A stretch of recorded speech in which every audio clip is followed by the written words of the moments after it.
Okay, so I am going to start us in Luke chapter 2. So pull out your Bibles. If you don't have a Bible, there should be one in the pew in front of you. And you might think, why are we going to Luke? I thought this was Daniel. Let me explain. Okay, turn my mic down, please.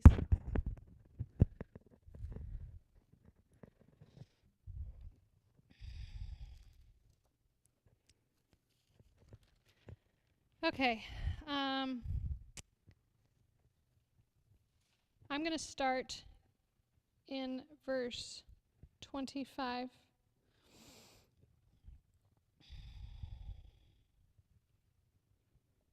And I'm going to go through 38. And there was a man in Jerusalem. Actually, I think we need to go back.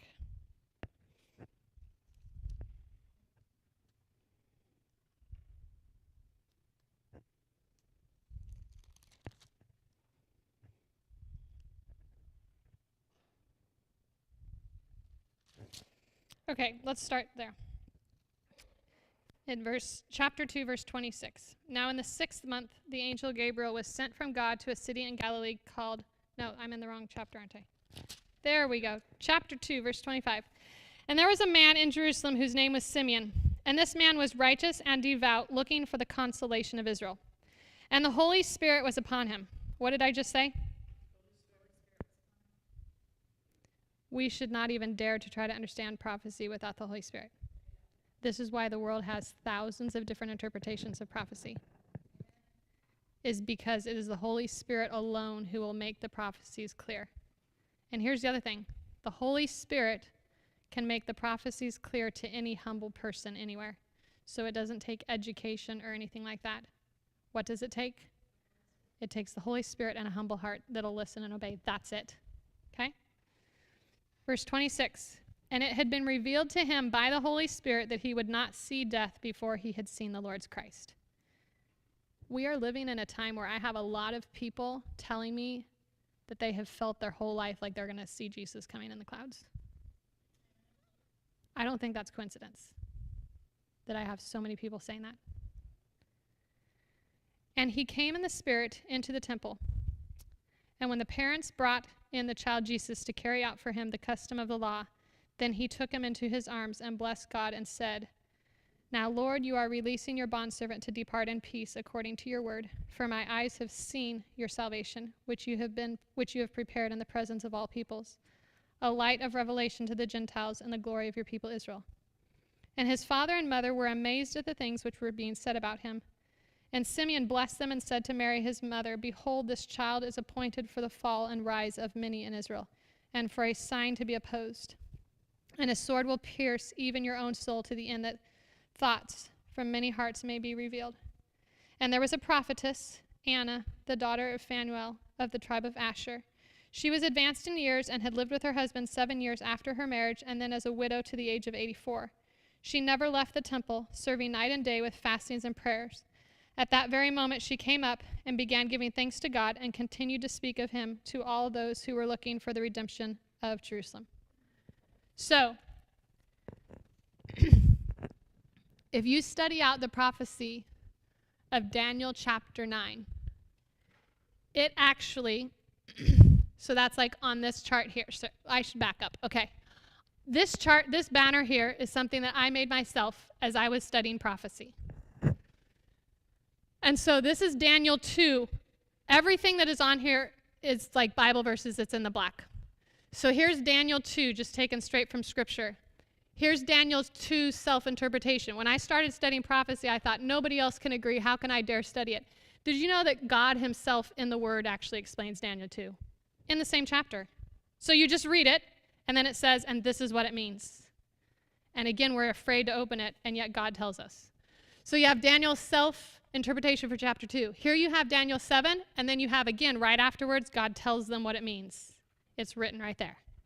Then you have Daniel chapter 8, and guess what? Daniel chapter 8 self-interpretation right there written in the book of Daniel for all of us. Then you have Daniel 9, and it's not self-explained. Here's why.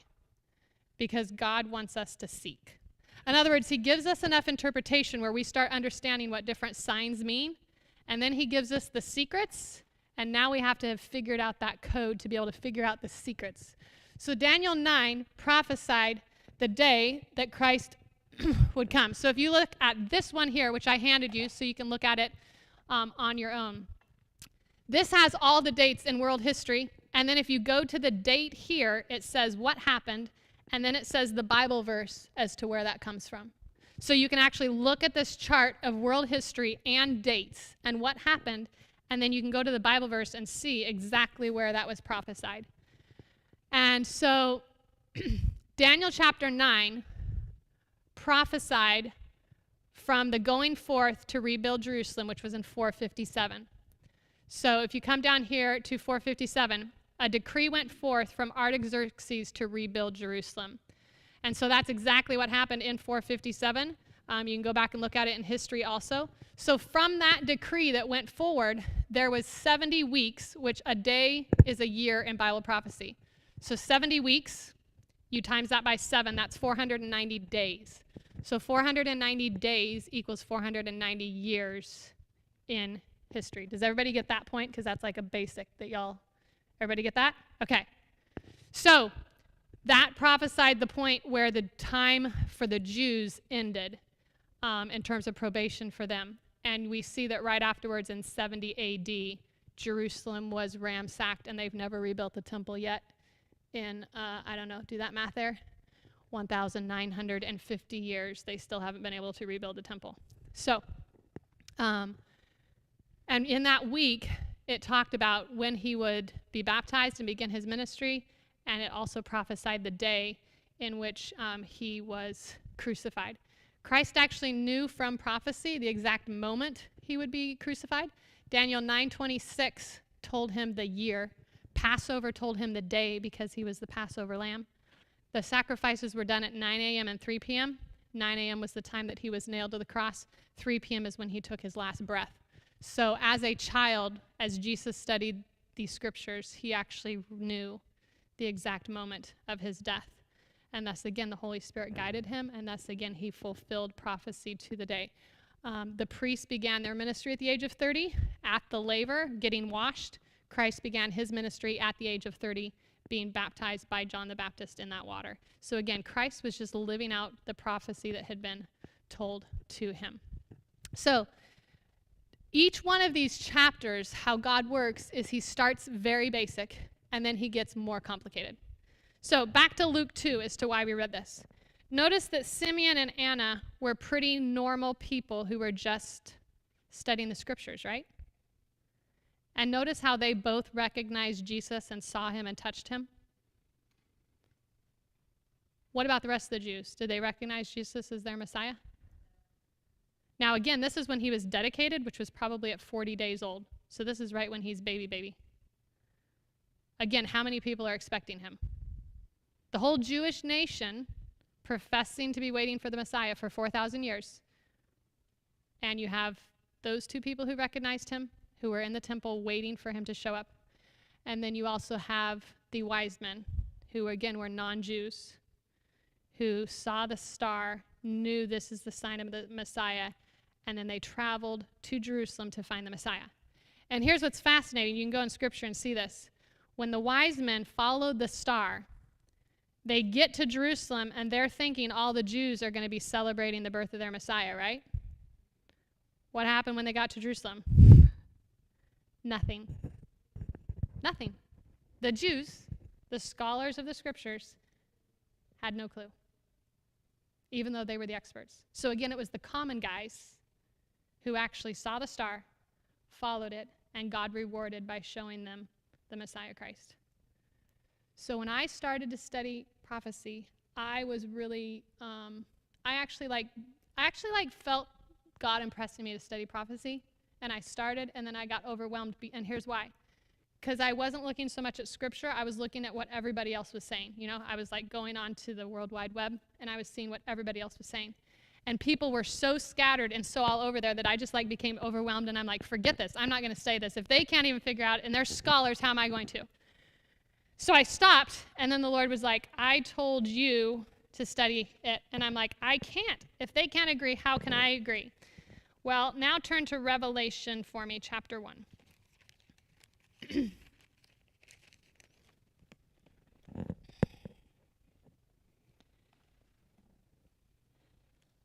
I'm going to read verse 1. The revelation of Jesus Christ, which God gave him to show to his bondservants the things which must soon take place. And he sent and communicated it by his angel to his bondservant John, who testified to the word of God and to the testimony of Jesus Christ, even to all that he saw. Blessed is he who reads and those who hear the words of the prophecy and heed the things which are written in it, for the time is near. So in verse 3, we have 3 things that are required to understand prophecy. Tell me what those 3 things are. And your version might have slightly different words, and that's fine. What were the 3 things in verse 3 required to understand prophecy? Okay.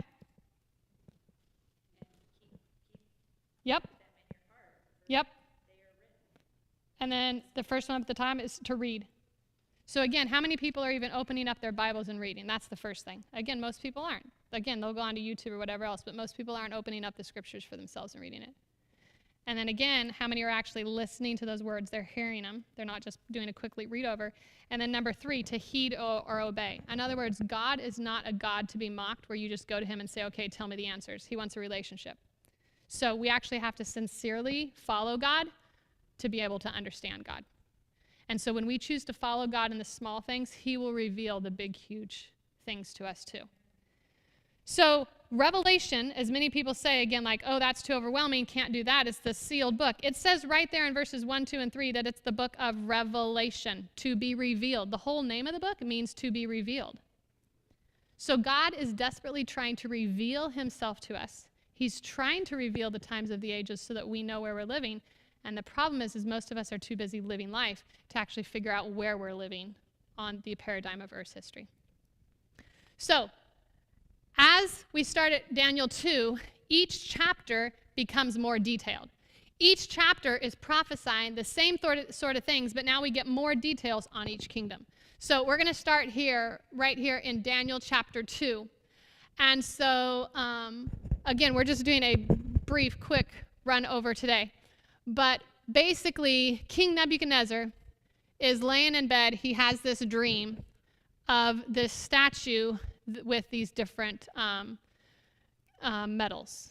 And so God gives him this vision, and then he has Daniel interpret it for him so that he can know what it means. So this was given to Nebuchadnezzar, king of Babylon. And so again, God describes the vision, and then in Daniel 2, verses 31 through 45, God actually tells him exactly what it means. For example, he says, "You, O king, are the king of kings. For the God of the heaven hath given thee a kingdom, power, and strength, and glory." Do you see how God exactly told him what's what? Like, we don't have to guess. And then the next one it says, "And after these shall arise another kingdom inferior to thee." And so we can actually just read, and God tells us what's going to happen. And so in Daniel 2, the main history that we have through all times, now mind you, again, back to the big circuit of history, this vision happened somewhere around 600 BC. So 600 years before Christ was here, that would have been about 2,600 years ago is when this vision was given. So at that time, Babylon was the first world empire that had ever existed in world history. So they were the head of gold. And so you have Babylon that was from 606 to 538. Then after that, you have Medo-Persia, represented right here in the silver, from 538 to 331. Then you had Greece, represented by the brass here in 331 to 168. Then you had Rome of iron, revealed right here in the legs from 168 BC to AD 476. And now, interestingly enough, down here, you have iron and clay mixed in the feet, and the feet just happen to have 10 toes, which later on, it actually says those represent 10 kingdoms. And if you look at history, when Rome collapsed, it actually collapsed into approximately, in general, 10 main kingdoms, and that's where we get our European countries still of today, is right there in those 10 toes. So in Daniel 2, God gives us this outline for how that's going to happen. So now you go to Daniel 7, and you have these kingdoms represented by animals. So you're still having the same vision of through time, starting again with Babylon, but now it represents the animals. And by using a different beast for each one, it has a lot more detail. For example, this one says his legs of iron. This one has like 6 lines. Then I would know the truth of the fourth beast, which was diverse from all the others. And so you get a lot more variety. So here in Babylon, the lion represents Babylon. 2 wings representing how fast it conquered. Again, its fierceness. Then next you have Medo-Persia, represented by the bear. And then you have Greece, represented by the leopard. If any of you guys have heard of like Alexander the Great, he was the one who started Greece. He was known, notice this beast has 4 wings. And the reason for that is because he was incredibly fast. He actually conquered the world before the age of 32, and then he died one night at the age of 32, having a drinking competition to see who could drink the most. And so his drinking competition ended his career at the age of 32. And then that leopard has 4 heads because when he died, it was actually within a few years his 4 generals took over. And those 4 generals were divided. They were given different territories. And so one general was given the north, another the south, another the east, and another the west. And again, that's what happened. And we're going to see in Daniel 11 that that actually was prophesied ahead of time by God. And so then next you have this unnamed beast, which describes Rome. And as we know, Rome still has a lot of influence in our world today. Our calendar comes from Rome. Our clocks come from Rome. All our road systems come from Rome. A lot of stuff comes from Rome.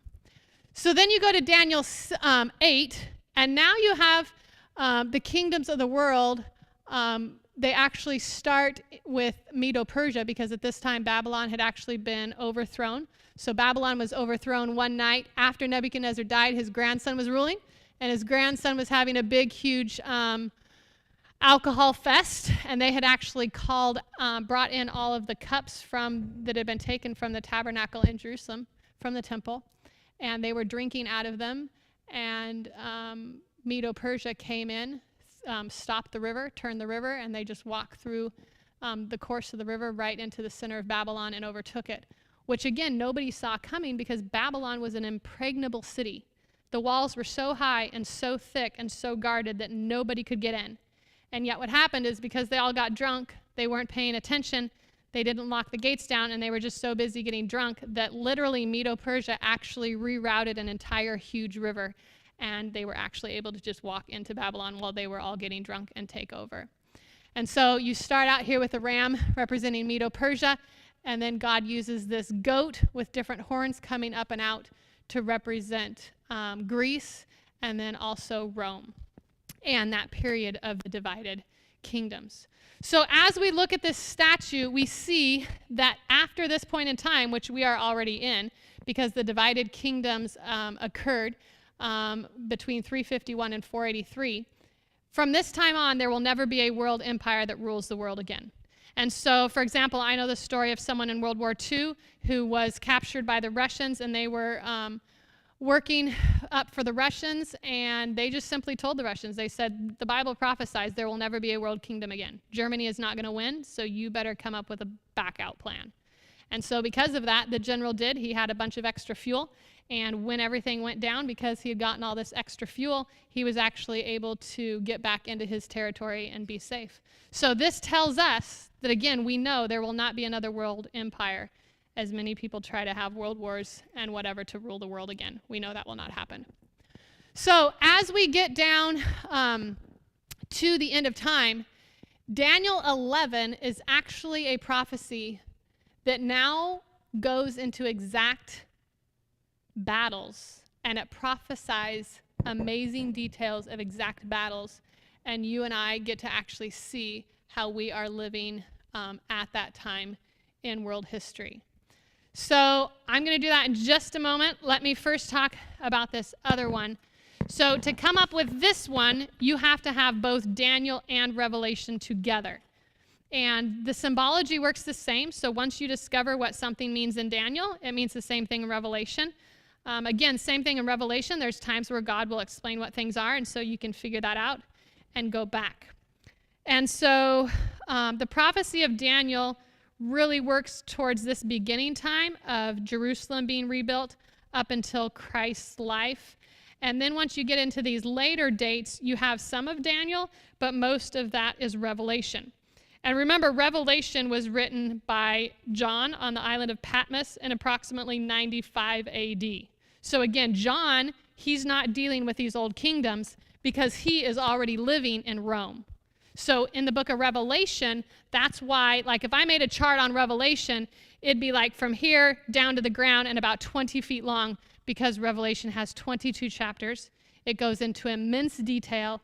And again, it even goes into immense detail on battles that were fought from 95 AD all the way down to currently, including in the last 100 and 200 years. It has details of those battles that happened exactly like God prophesied. So these are the main kingdoms that we're going to see, although we will also see that Islam has had a big place in world history. However, they will not be at the end, which is why they're not down here in this clay and this iron. So iron represents Rome. Interestingly enough, Rome was known for creating the iron weaponry for battle, for their military.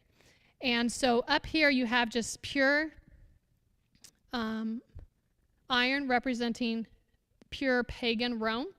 And then down here you have clay mixed with that iron.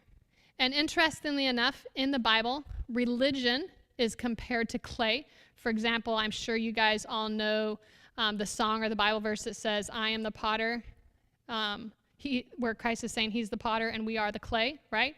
So religion is recognized as clay. So down here in these 10 toes, we have iron representing Rome, and we have religion representing the clay, and it's coming together.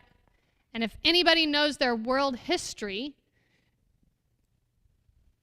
or if you've been to Rome, what do we have in Rome that is the only country in the entire world that is a mixture of country and religion?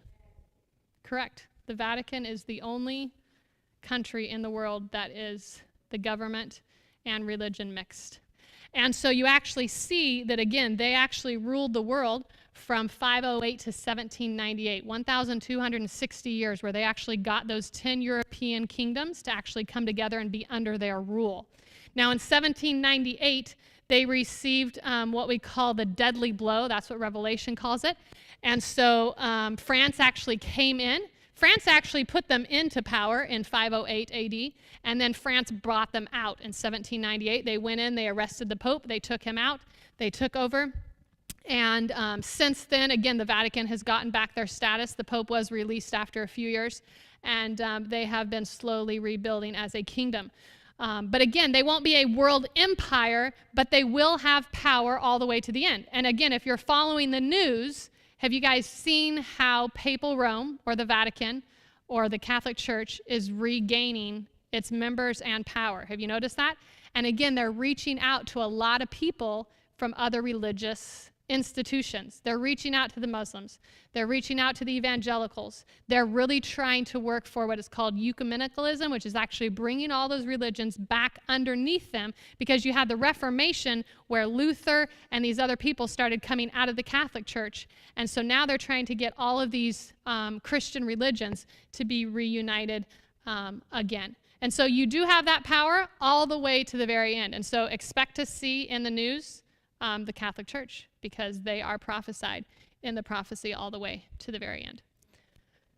So back to here, if we look here, I'm actually going to look at the fall of Rome.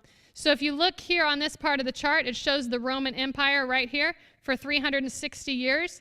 Interestingly enough, the Bible actually prophesied that that's exactly how many years they would have emperors in place, and that happened to the year. And then you have a period of time right here where it says Rome divided into 10. That's the time period where Rome had a lot of upheaval, and it ended up being divided into those 10 different countries. Up above, you have papal Rome religious authority in 508 AD. So in 508 AD, papal Rome became the head of all the churches. So they were given religious authority. Then right here, in 538 AD, they were now given religious authority and civil authority. So that's when they started, again, ruling over those European nations. And that's where we see they ruled for 1,260 years, which gets us here to 1798, where they received their deadly blow from France. But notice down below, if you just look like right in here, you have the French Revolution in the 1700s. That was also prophesied in the book of Revelation chapter 11. So even though France is nowhere a kingdom, you still have some French history put in there. Why? Because it affected the whole world. And here's how it affected the whole world. France was the very first time in history that there had been such a thing as atheism, of no God. So before that, the world, if it wasn't Christian, it was pagan. In other words, they worshiped their pagan gods, right?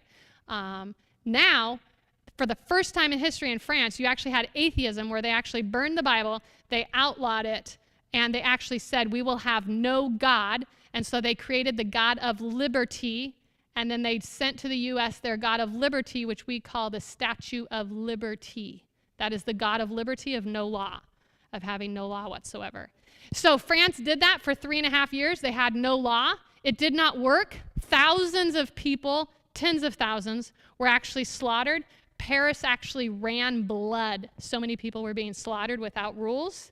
And so they quickly reinstituted the God of reasoning, which is where we use our own mind and we think about things and we decide what's good and bad. So France had a huge impact in the religious beliefs of our world. So that's why God in Revelation 11 actually prophesied what happened in France. We're also going to see, if you look down here, this is the part where the Muslims are prophesied in world history. And so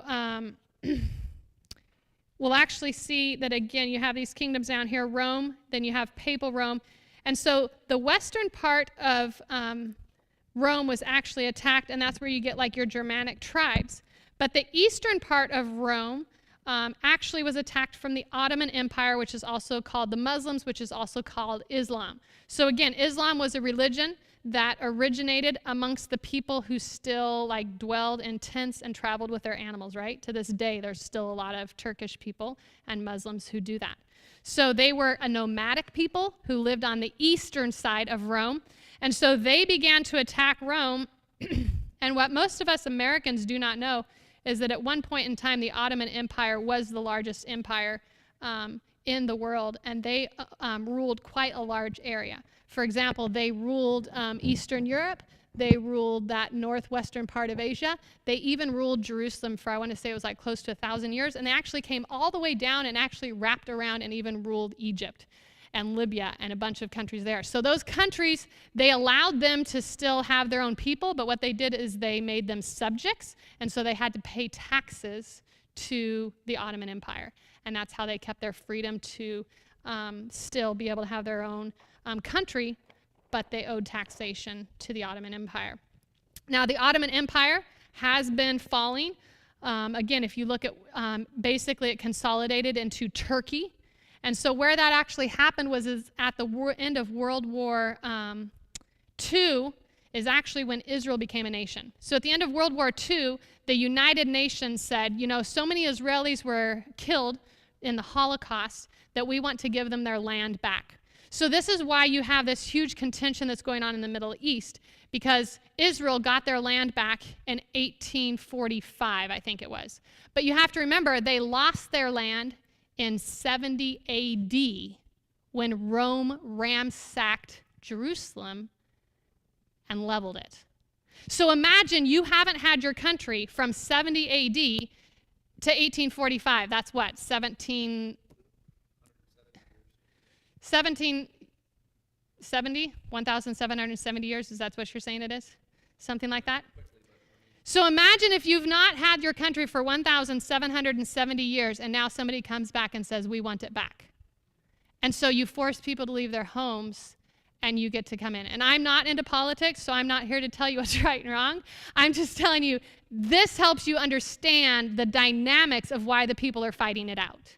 Is because it's just like in our country, if we go back 1,770 years, that's the Native Americans. So imagine all of a sudden a treaty being made today where the Native Americans get their houses back and all of us have to leave our houses and go live somewhere else and the Native Americans move into our homes. You understand how much emotion there would be there when you're like, I've worked for it. And again, for some of us, maybe we've only been in our house 7 years, but we still consider that our house because we paid for it. So imagine if you lose all of that to someone else from 1,770 years ago. So that's the tiff that's going on over there in that area. It's just this division and this fighting over this land that has gone on.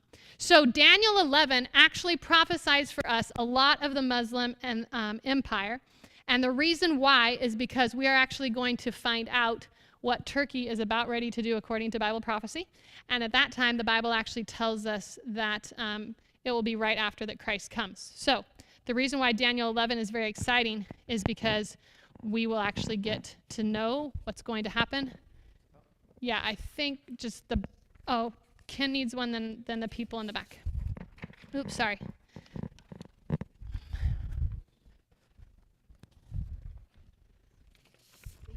Uh-huh.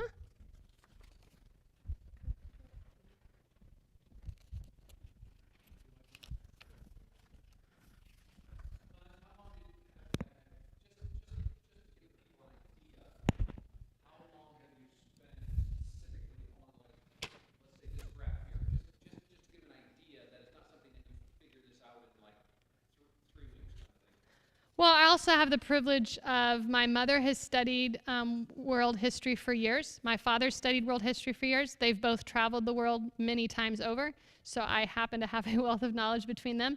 And then David and I, to finally solve Daniel 11, we actually traveled to the Middle East last year. The Lord convicted me that he would make it very plain to me what Daniel 11:45 is. If I went, and I'm going to share with you how God made it. It gives me goosebumps just to see how personal God is. And what happened is my husband he's not a traveler. I've always been a traveler. But first time I took him out of country, he thought he was going to die. So I've never taken him over to that area of the world. He said he would die first or I could travel by myself. And again, God worked it out for an amazing deal of a cruise that went to 12 different locations for only $500 a person for 12 nights, and everything was included. So you can't travel in America for that much. So we ended up going and had an amazing time and just learned so much of world history. And now all of a sudden, you don't understand Rome until you've been there. You can't picture the Vatican until you've been there. You have to understand the Vatican is smaller than the piece of property I live on. Imagine a country smaller than the property you live on. And it's a country and it's a religion. And you think about it, again, the Vatican controls the whole world because they're a religion. And so because they're a religion, they go into these other countries and they have religious power. And so they have all of their people who follow them in all these other countries, and yet they're a country power. No other country religion mixture exists in the world. So it's very odd and very cool just to be there and see it all. Honey, you want to do this with me? I think it's like approximately 100-ish acres.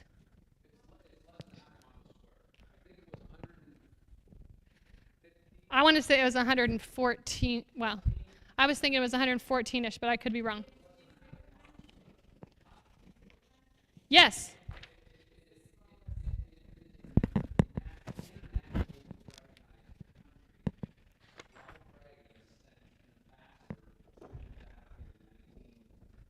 It's on the thing right here. Yep, right here. It made official recognition that you're not only 1984. Ronald Reagan sent the first ambassador to the Vatican. And you have to understand why, because this was huge world history when it happened, because remember, America was formed from the Reformation. In other words, America was formed from people who rebelled against the Catholic Church. Does that make sense? They were coming here to seek asylum so that they wouldn't be martyred. So when in the United States they said, we're now going to recognize the Vatican as a country and send an ambassador, people in America, like you and I, that means nothing to you and I in our generation. But to them, it meant like over hell water. Like they killed our ancestors and now you're going to recognize them as a country and send someone and give them benefits? I don't think so. So it was a huge deal. And again, that's something you and I just don't grow up with, especially at our ages in America. We just don't grow up hearing that and we don't know it. Okay, so here's what's going to happen. David is going to read the left side of this. The left side is the exact word for word King James Version of Daniel 11, okay? The right side, I am going to read, and it is the historical fulfillment, okay? So we are going to take a march right now through world history from both what God says in Daniel 11 and what history says happened.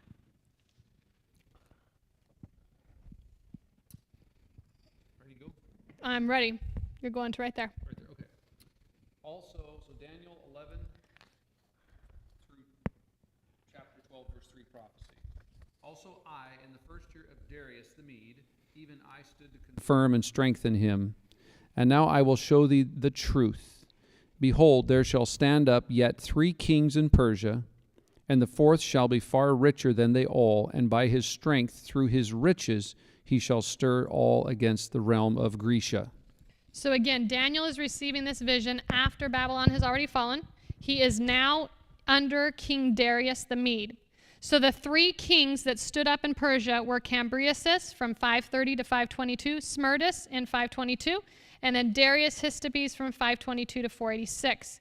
And then the fourth one was Xerxes from 485 to 465. And again, these are all BC. That's why they're going backwards. He was very rich, and he went to war with Greece. And a mighty king shall stand up that shall rule with great dominion and do according to his will. So from 336 to 323 BC, Alexander the Great, he had no self-control. He did whatever he pleased. And like I told you, he died at age 32 of over drinking in one night. And when he shall stand up, his kingdom shall be broken, and shall be divided toward the 4 winds of heaven. So this is like the key verse for understanding Daniel 11, because throughout Daniel 11, it's now going to talk about the king of the north and the south. So we have to figure out territory. And I should have a map for you right now, but let me explain it this way, because now that I've been there and I've seen it, now it makes so clear. So for those of you who are like me, who have always been in America, here's how the rest of the world works, which, by the way, we're like out in very rural living in America. This is literally the center of the entire world. So pretend that this is the Mediterranean Sea, okay? You have the Mediterranean Sea, you have Europe here, you have Asia here, you have Africa here, and they're only both like a few hours in a ship across.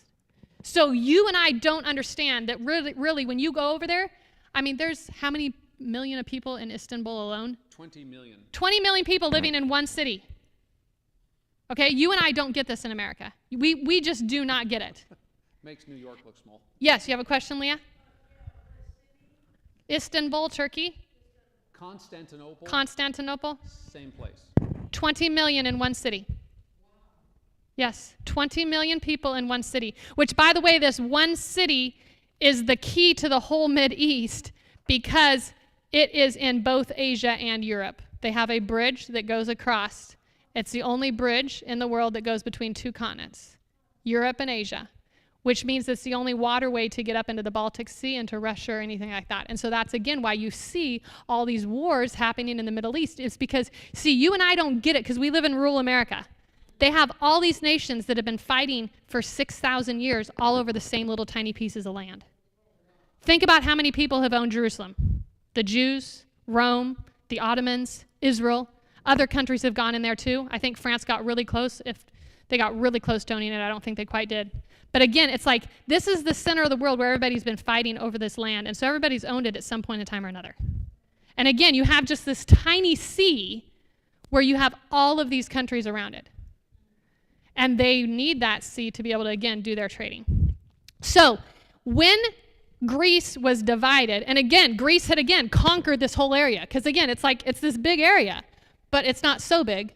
compared to America. And so again, they've conquered the whole thing. And so when it gets divided, they literally took it like a compass, and one got the north, one got the east, one got the south, and one got that northwest corner, got Europe. And so when we look here on this chart, this blue here, that's exactly what happened. In 301 BC, the kingdom was split between 4 generals in 4 directions. West was Cassander, had Greece and adjacent countries.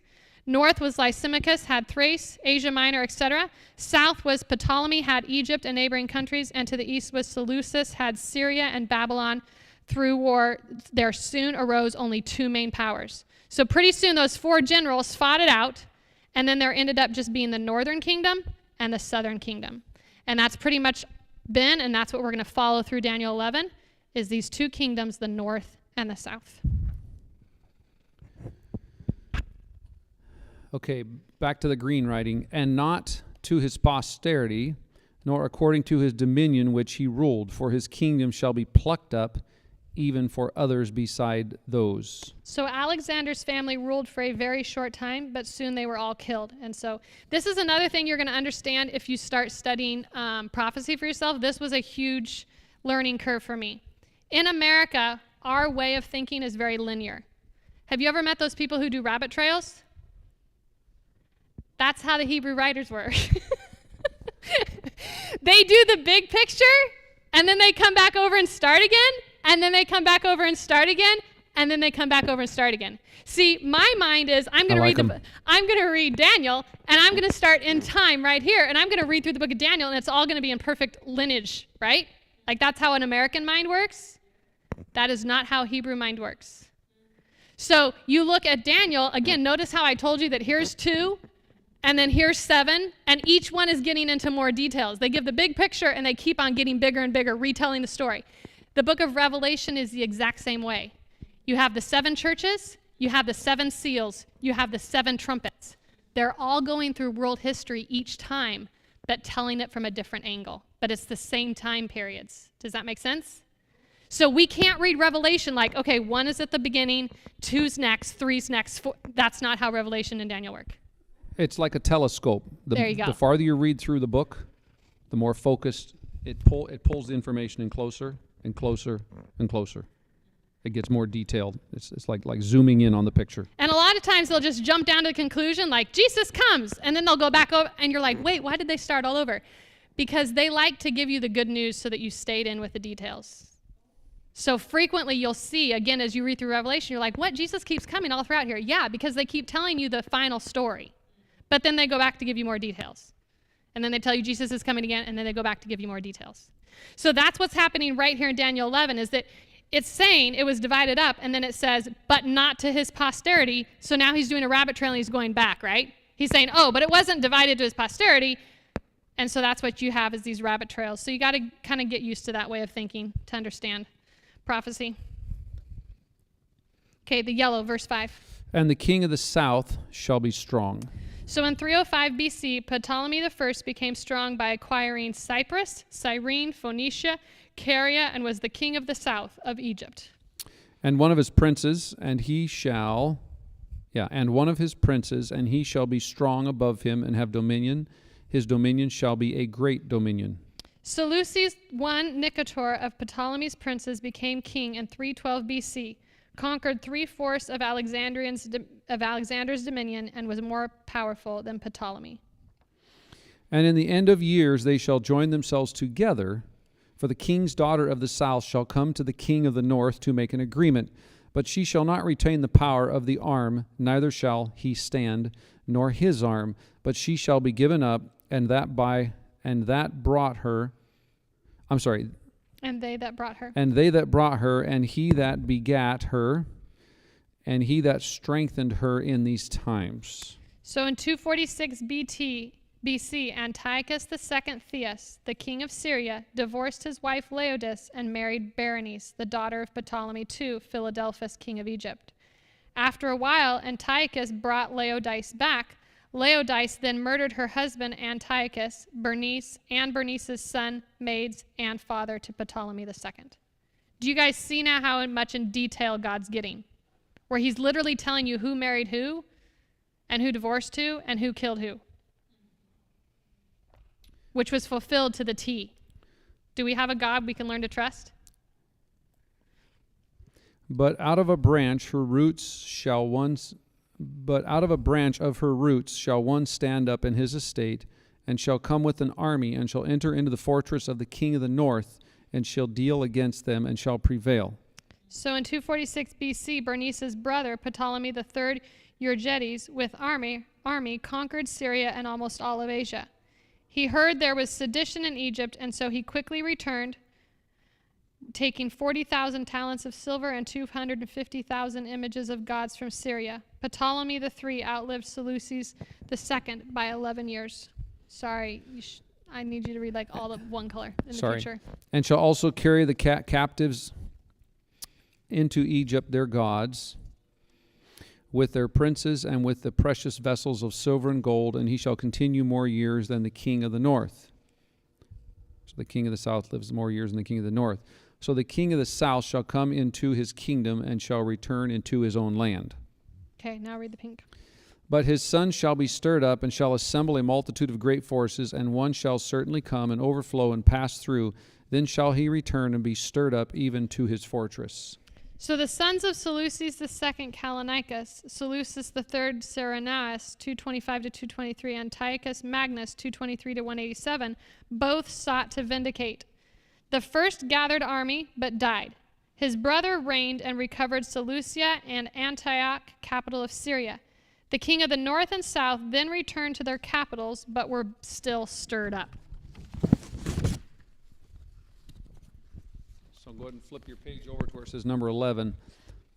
That would be verse 11 in chapter 11.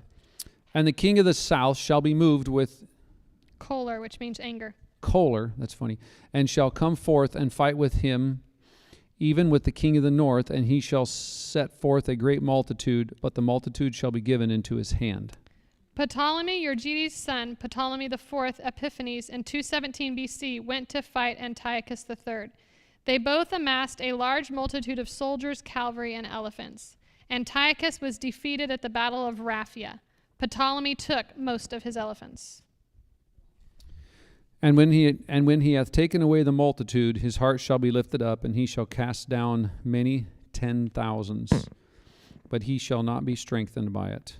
After winning, Ptolemy went to Jerusalem, desiring to enter the most holy place.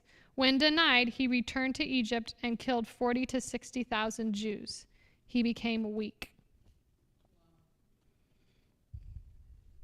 For the king of the north shall return, and shall set forth a multitude greater than the former, and shall certainly come after certain years with a great army and with much riches.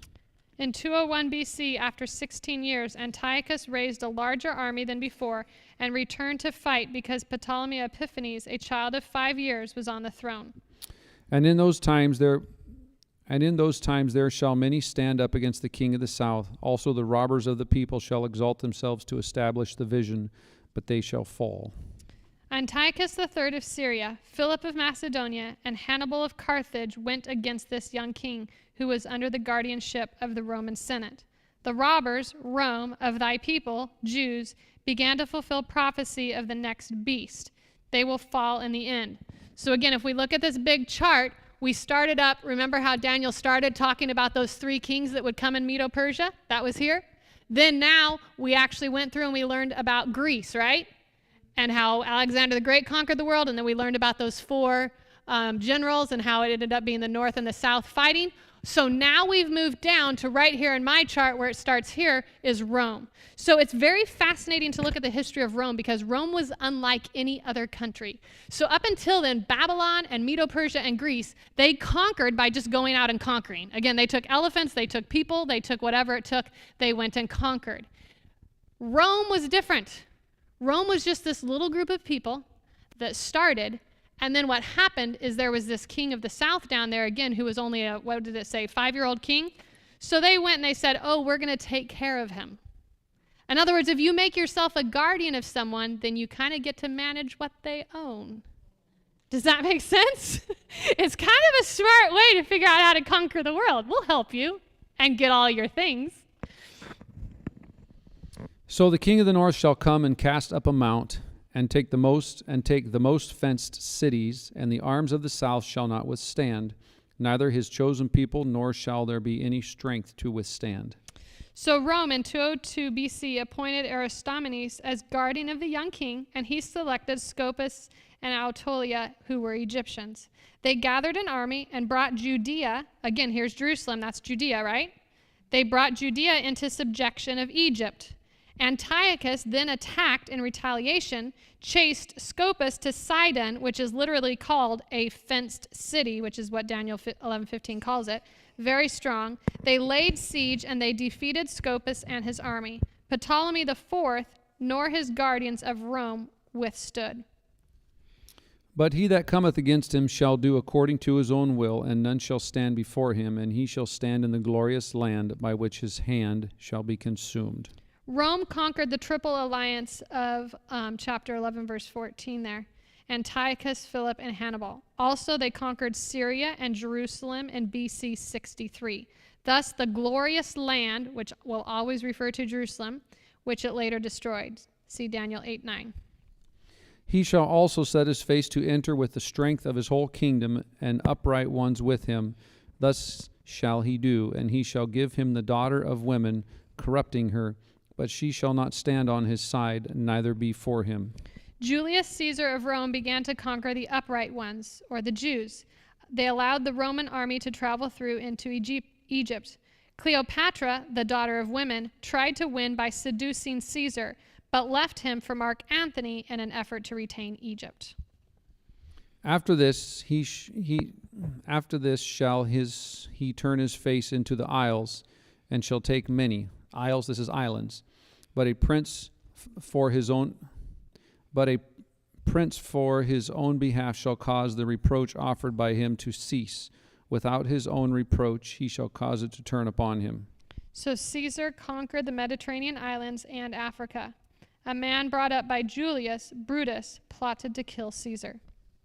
Then he shall turn his face toward the fort of his own land, but he shall stumble and fall and not be found. Caesar returned to Rome and was made absolute sovereign of the whole empire. He was stabbed to death by conspirators in BC 44, and interestingly enough, he actually stumbled and fell on the steps of the Senate, if you know that history. Yes, we are on verse 20 right now.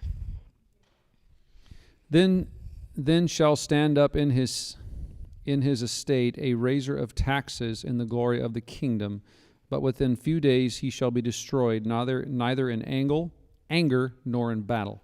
Augustus Caesar succeeded his uncle Julius Caesar. He raised taxes. That's where, again, you get that story in Luke chapter 2, verse 1. And 18 years later, he died of natural causes in 14 AD, which was pretty uncommon in Rome those days to die of natural causes. They usually murdered each other. Conspiracy, friends, relatives, uncles, aunts, cousins, another it's country. Dark history. You just didn't live long. In his estate shall stand up a vile person, to whom they shall not give the honor of the kingdom, but he shall come in peaceably and obtain the kingdom by flatteries. Caesar's wife, Livia, flattered her husband to appoint her son Tiberius from a previous marriage as his successor. First, he nominated Agrippa, but he died in 12 BC, and he finally agreed to nominate Tiberius, who was a vile young man and not respected. He came into the kingdom peacefully. And with the arms of a flood shall they be overthrown before him, and shall be broken, yea, also the prince of the covenant. He was killed by suffocation in AD 37 after murdering many others. And then Luke 3, 1 through 3, Christ was crucified during Tiberius's reign in AD 31. So again, whenever in Scripture, and you'll see it many times, whenever it's called prince or prince of the covenant, that is Christ that they're talking about. And after the league made with him, he shall work deceitfully, for he shall come up and shall become strong with a small people. Back in time, so again, here's where they go, oh, we went this far, we got to the point of Jesus. Now I'm going to back up and give you a little bit of history. So back in time to beginning of Rome again, Romans made league with Jews in 162 BC, but broke it in 63 BC by conquering Judea. The Romans began small with a few people and quickly became a strong nation in 3 kings' time frame. He shall enter peaceably even upon the fattest places of the province, and he shall do that which his fathers have not done, nor his fathers' fathers. He shall scatter among them the prey and spoil and riches, yea, and he shall forecast his devices against the strongholds, even for a time. So Rome gained many of its provinces through treaties and gained alliance by scattering the spoil and riches among the local people. So they were, again, Rome conquered like no other country. They would go in, they'd like conquer a place, and they'd say, okay, you can either keep your kind of freedom and just pay us this much taxes every year, or they'd sit there and just, if they fought too much, they'd obliterate them, and then they'd come in with money that they'd get from other countries, and they'd say, we'll bribe you and we'll pay you this much if you'll become our Roman subjects. So Rome had a very manipulative way of forming their kingdom. And so, again, a time, I don't have time to do that now, but if you went and looked in the prophecy of Daniel, a time equals 360 years. And so right here, it even says that Rome would rule for 360 years, and that's exactly how long. Rome ruled with emperors from BC 31 to AD 330, when the capital was moved from the city of Rome to Constantinople, which is currently Istanbul, Turkey. That's where that bridge and all that stuff is we mentioned earlier. So again, Istanbul, Turkey has been the central fighting area between the Roman Catholics and the Muslims. So for example, Rome went there, established there, built their buildings, and then actually the Muslims came through, took everything down and put their things up. And so it went back and forth in history. So when we were over there, we saw there are old Roman cathedrals still standing. That are now Muslim mosques. That are now Muslim mosques. And they have covered up, like, because they don't believe in images, the Muslims don't, they have covered up like all of the pictures and the faces dealing with any kind of saints or anything. Everything's covered. So you'll see like angels' wings, but then you'll see the faces covered. It's been painted over. Painted over, covered with the tarp, kind of like a screen. You're saying Israel? Is that what you're saying?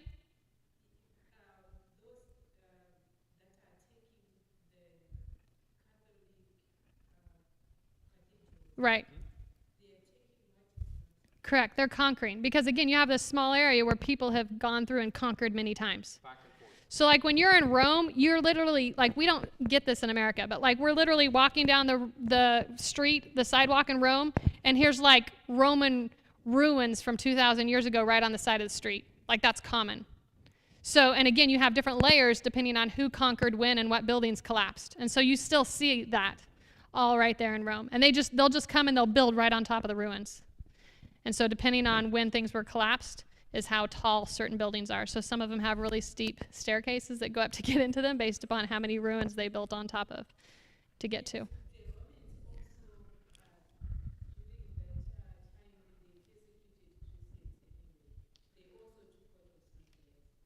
Everyone, okay, hasn't America taken what's not ours? Tell me who has not taken something. See, this is what we have to understand from world history. You tell me who has not taken what's not theirs. So here's the challenge. What year do you go back to? There's no point in history where you can go back and say, okay, this year whoever owned whatever land, that's what we're going back to. Like, you can't do that. Like, this is what 6,000 years of world history is.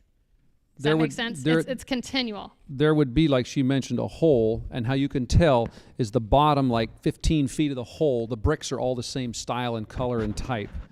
And then there'd be like a layer of dirt, 1, 2, 3, 4 feet deep, and then there'd be a complete different style of brick and building, stones, rocks, from like red brick at the bottom, and then several feet of dirt, and then marble, and then let's say marble or tile or big rocks for the next building that was on top of that, and then a couple more feet of dirt, and a lot of this is all still filled in. Mm-hmm. And then on top of that would be all the late model Renaissance stuff that's all white marble and stone, and it's built up on top of that, going up another 40 or 100 feet in the air, however tall the building is. So you can see the layers, the literal layers of history all over the city.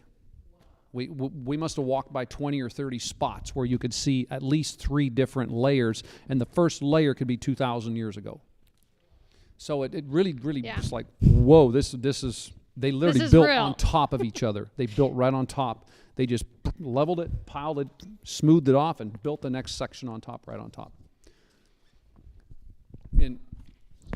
In one area where they excavated, they went down like 50 or 60 feet, and they still haven't discovered. And they've done test holes, and they're finding fragments down another up to I think they said like 108 feet down from where they're at now. They are still finding different fragments of different societies in this one area I think it was in Rome that we were at, where we walked through. And actually Rome and Seattle have something in common.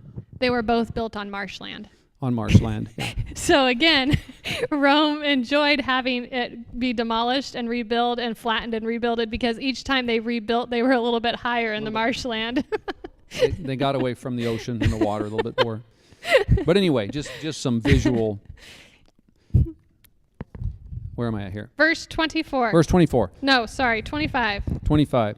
And he shall stir up his power and his courage against the king of the south with a great army, and the king of the south shall be stirred up to battle with a very great and mighty army. But he shall not stand, for they shall forecast devices against him.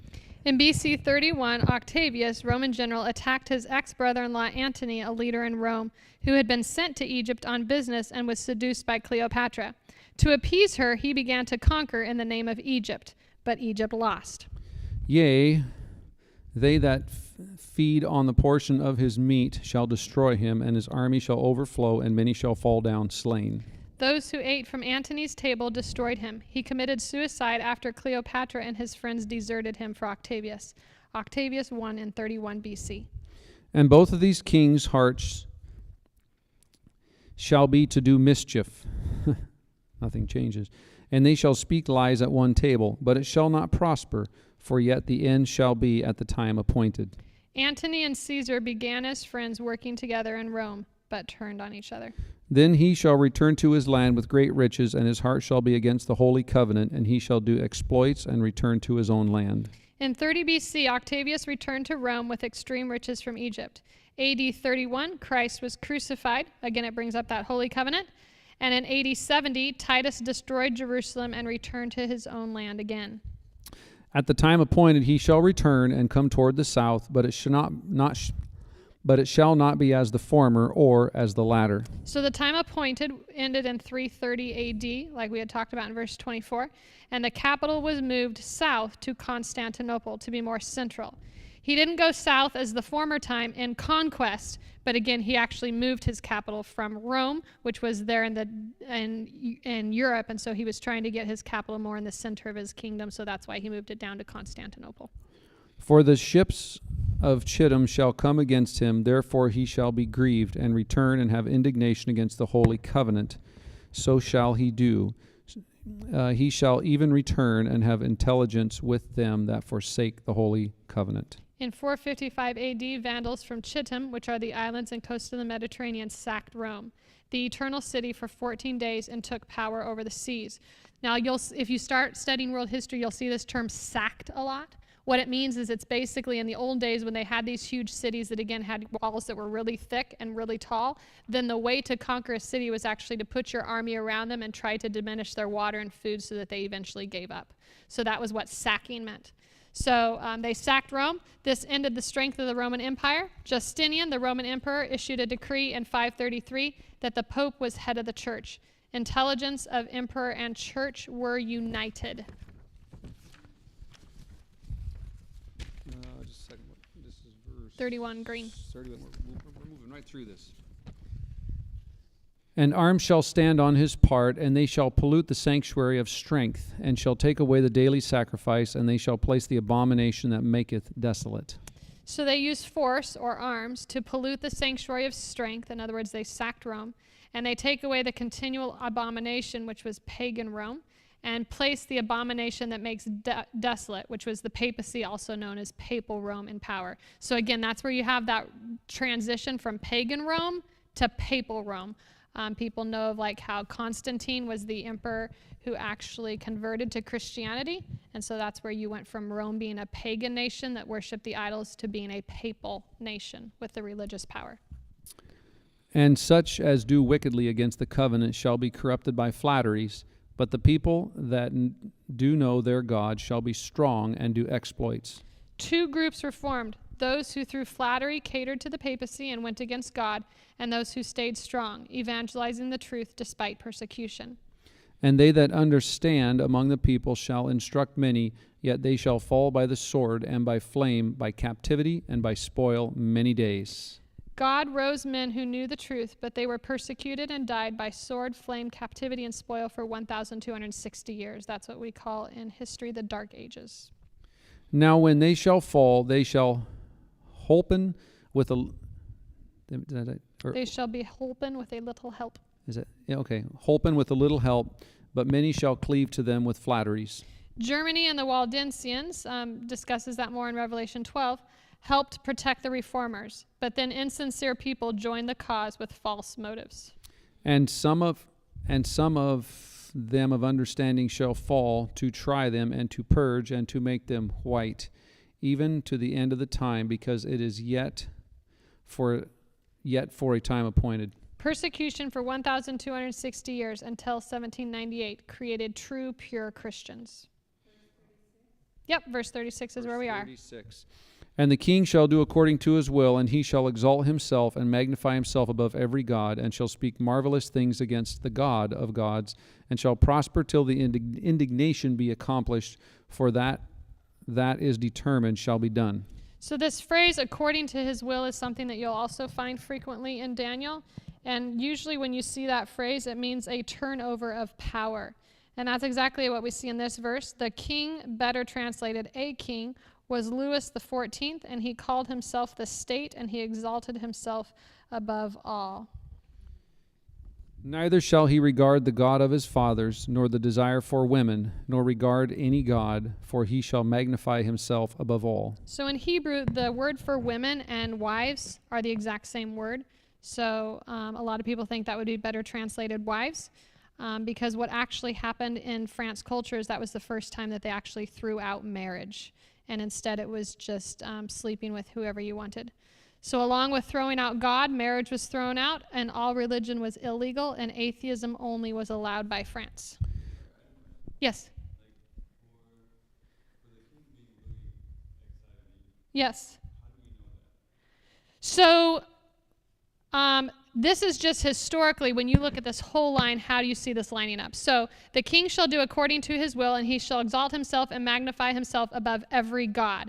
So again, when we're looking at history, and right here we got through to the end of the 1,260 years of persecution, so we're at 1798. Who during that period of time in world history exalted himself above everyone and above every god? And so if you look at the history of France, they were the first people who exalted themselves above every god, because they were the first country who literally made it illegal to have any god, to worship anybody or anything. Does that make sense? And again, he shall speak marvelous things against the God of gods. Again, this was the first country to have atheism. So when you look at those words, you see how it fits France. Does that make sense? Okay. Any other questions? Was there another question? Or okay. So verse 38, right? Yep. Verse 38. But in his estate he shall honor the God of forces, and not a God whom his fathers knew not shall he honor with gold and silver and with precious stones and pleasant things. Having no God brought anarchy, so the leaders introduced the God of reason. Her statue was paraded and taken to the Notre Dame and worshipped. No such God had ever existed. Thus shall he do in the most strongholds with a strange God, whom he shall acknowledge and increase with glory, and he shall cause them to rule over many, and shall divide the land for gain. France spread atheism throughout the entire world. They even sent their goddess of reasoning to America, the Statue of Liberty. Napoleon took large parcels of land and broke them up to sell them to raise money for the revolution. And at the time of the end shall the king of the south push at him, and the king of the north shall come against him like a whirlwind, with chariots and with horsemen and with many ships. And he shall enter into the countries and shall overflow and pass over. So at the time of the end, which is 1798, if you study Daniel 7:25 out, France began to wage war with Egypt, who was the king of the south. Turkey attacked France in 1798 like a whirlwind from land and sea and was helped by England's ships and Russia, and Turkey won. And here's another thing that David and I really learned when we were in the Mediterranean, just so that you guys understand the Mediterranean conflict going on, is that the United Nations specifically are happy to have Turkey right where they are because the United Nations is afraid of Russia. Here's what we don't understand about Turkey, because to us here in America, Turkey is just this little tiny no-named country. But you have to remember that Turkey used to be the greatest empire over there. The other thing is that the Turks are known for having lots of anger, no self-control, and being like a whirlwind. They just get mad and they just get whipped up and they just do whatever they feel like. They're a nomadic man. Again, they're not used to civilization like we are. And so Russia is also afraid of Turkey because of, again, their personalities. And again, if you look at the Turkish, if any of you have heard of the genocide of the Armenians, where again, they took out into the desert 1 million people and they just slaughtered all 1 million of them. And that was that was my grandfather's life. He was actually born in Istanbul, Turkey, and he actually survived the massacre. He buried himself in the sand and the horses went over him and he survived. So again, like this is what the Turkish people are known for, is just slaughtering people, men, women, children, they don't care. And so by putting Turkey right between there, Europe feels like they have a little bit of safety, and it keeps Russia over on this side. So Turkey is really a main pin, and Turkey knows that, and Europe knows that, and Russia knows that. When you go over there, it's not a secret. Like, they're all talking about it like, hello, this is what we all know to be the case. So Turkey's really what's keeping the peace between Russia actually coming over and taking over Europe, if that makes sense. And so this is why England and these other countries tend to help Russia, is because tends to help Turkey, is because everybody actually wants Turkey right there to be the line. If you look at any kind of Turkish folklore, anything to do with their military, their wars, you'll notice they're always carrying swords. They just slaughter. They ruthlessly even to slaughter. today, they carry swords. Why? Because a person with a sword is used to fighting face to face. Yeah. They're fearless. They're fearless fighters. It's easy to They enjoy bloody massacres. It's easy to stand away from someone and shoot at them. Yeah. I shouldn't say easy, but as far as war goes, it's much easier to On go, the conscience. there's the target, boom, on the conscience, to shoot them from a distance. That's easy. That's what that's what we Westerners do. That's what the Russians do. That's what the Europeans do. Go to Turkey. It's different. If they're going to fight you, they're going to come right up in your face and fight you hand to hand. Right here. This is the way that they want to fight. It is in their blood. It's in their DNA. It's in their genes. When you go to the main Turkey place, they must have 150 swords on display, of all the way through different periods of their history. You go to America, even in the Civil War, you'll see swords used as more of an emblem of like peace treaties, and this, like, the generals would carry a sword, maybe a few of the top officers, but it wasn't common for them to, as soon as they came out with ammunition, it was more common to use ammunition than to use swords. So this just goes in with the whole idea of why they put Turkey where they're at. 40% of the world's goods go underneath the bridge at Constantinople. 40%. And they have the by largest water. army of what? They are number 2 in army size in NATO. When the U.S. retires military planes and equipment, They buy 'em all. Turkey has been buying them for like 30 years. F-14s, F-10s, 12s, whatever the F-16s. numbers are. Every time that we dump them, Turkey they are first in line to buy them. They are number 2 in NATO power, and we're not talking politics here. We're just talking the facts of the situation. They are number 2 in NATO power. And like I said, when we went over there and talked to them, we have some bases there, at least in Greece. And yeah, the Turks were like, yeah, I wish you guys, because we asked them what they thought of the current conflict from our tour person.